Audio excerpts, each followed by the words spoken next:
তোমার প্রাক্তন স্কুলে এসে কেমন লাগছে বলো? হ্যাঁ, মায়া বসে যায় তো, মায়াটা ছাড়া যায় না। ওই যে একটা ম্যাডাম এসছে যারা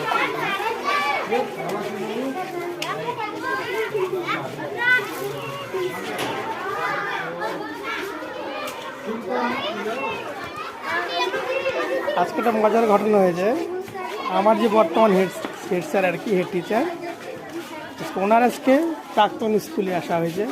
কালকে ষষ্ঠী পুজো বলে একটা খাওয়া অনুষ্ঠান আছে, তো ডেকেছে।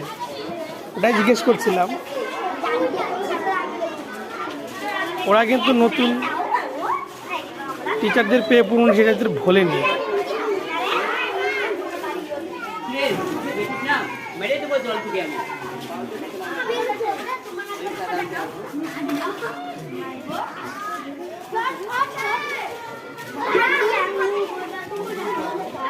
ওরা স্যারকে পেয়ে কিন্তু স্যারের সাথে কথা বলছে, গল্প করছে।